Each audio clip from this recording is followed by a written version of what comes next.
مش مصدق ان انت ممكن تكون حر ماليا، عندك الاختيار. ممكن مفيش حد علمك ده. لو كنت سمعت الكلام ده من زمان كانت حياتي ممكن تختلف.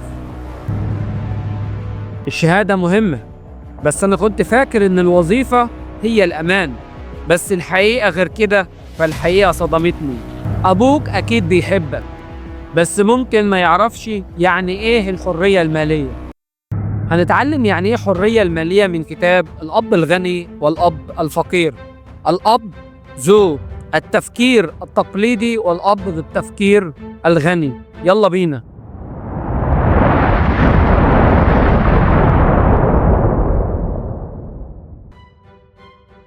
هل انت فكرت يوما ان انت ممكن يكون عندك أبوين؟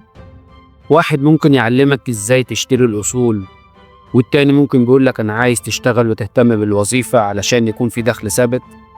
النهارده هنحكي عن قصة الأب مع التفكير الغني وقصة الأب مع التفكير التقليدي.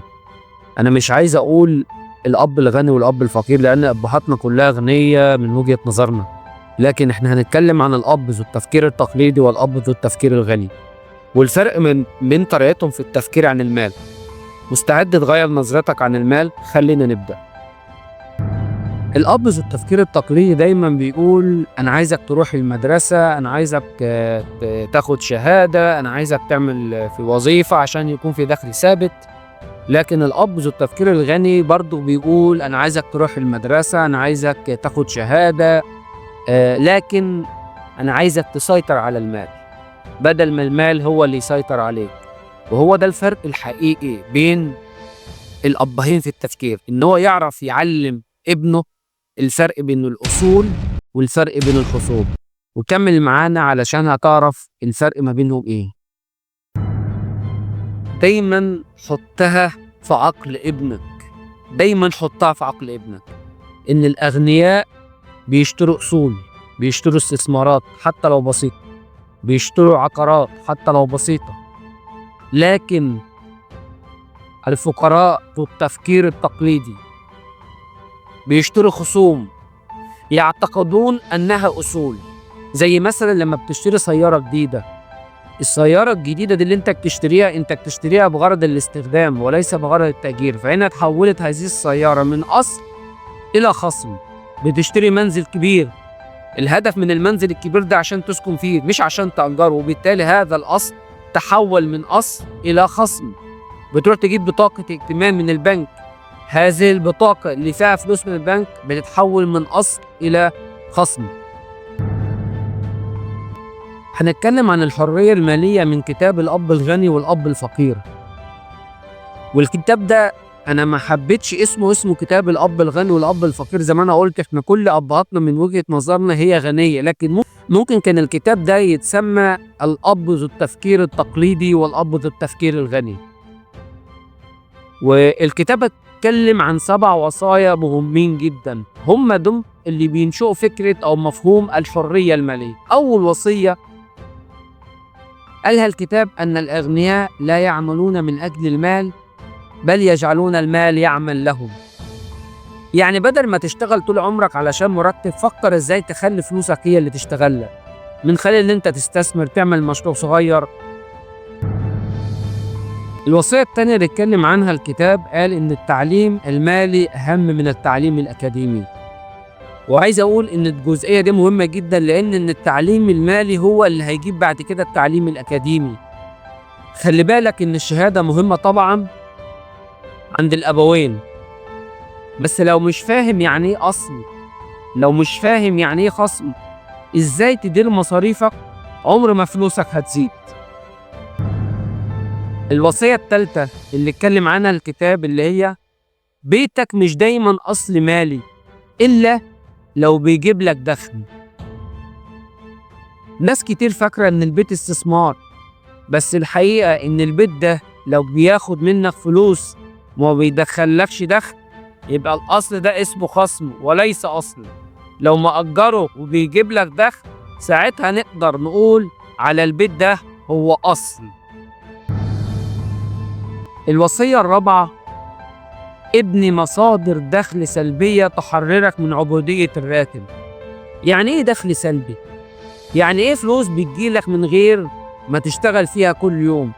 زي مثلا لما تعمل مشروع يقولك ان المشروع ده بيبيع نفسه، ان المشروع ده انا اجتهدت فيه في الاول وتعبت فيه في الاول وبعد كده هو بيشغل نفسه. او ان انت تستثمر استثمار بسيط، زي انت عندك مهارة، عندك حاجة انت متمكن منها، انت ممكن تحول المهارة دي اللي هي اللي انت تتملكها او اللي انت عارفها الى اصل.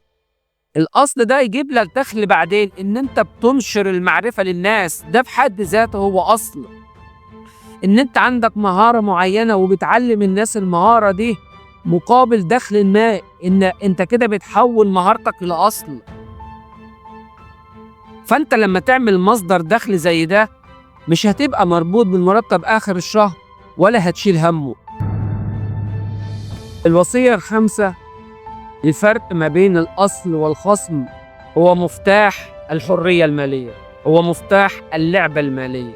كل مرة انت تشتري فيها حاجة اسأل نفسك، الحاجة اللي انت اشتريتها دي هل هتزود فلوسي ولا هتسحب من جيبي؟ لو الحاجة اللي انت اشتريتها بتدخلك دخل تبقى اصل، لو هتخليني اصرف اكتر تبقى خصم. والمفتاح في اللعبة انك تشتري اصول اكتر وتقلل الخصوم. ما تستمعش للنصائح المالية من الاشخاص الغير ناجحين ماليا. يعني ببساطة ما تاخدش رأي حد دايما مفلس او غرقان في ديون، اسمع للي جرب ونجح، مش باللي بيتكلم وخلاص. مش كل نصيحة هتنفعك، وخصوصا لو جاية من حد محققش اللي نفسك توصله. الوصية السابعة: الذكاء المالي مش بس في الأرباح بل في إدارة المخاطر. مش كل فرصة فيها فلوس تبقى مناسبة ليك. الشطارة مش إنك تكسب وخلاص، الشطارة إنك تعرف إمتى تخاطر وإزاي تحمي نفسك ولو حصلت مشكلة. يعني دور فلوسك بس دورها بعقل، مش بمغامرة عميانية. ومن هنا يبقى احنا خلصنا الوصايا السبعة اللي اتكلم عليها كتاب الأب الغني والأب الفقير. فدلوقتي هقول لك ازاي تطبق الكلام ده في الواقع العملي. أول خطوة: امسك ورقة وقلم واكتب مصاريفك. بعد كده بص عليها هل فيها أي أصل. أنت عرفت الفرق بين الأصل والخصم، أنهي من المصروف ده أصل وأنهي من المصروف ده خصم. وبعدها اختار أصل واحد بس تبنيه الشهر ده، مشروع بسيط جدا، كورس صغير جدا، استثمار صغير جدا. خلي بالك الفكرة إن أنت تبدأ والباقي إن شاء الله هيجي لوحده. أنا عايز أقول لك إن الكتاب ده مش مجرد قصة، الكتاب ده خطة تمشي بيها طول حياتك. أنت شايف نفسك تابع لمين؟ هل تابع للأب ذو التفكير التقليدي اللي بيجري ورا المرتب، ولا تابع للأب ذو التفكير الغني اللي عايز يبني فلوسه؟ شاركنا رأيك وخليك معانا، كمل المشوار خطوة خطوة. والسلام عليكم ورحمة الله وبركاته.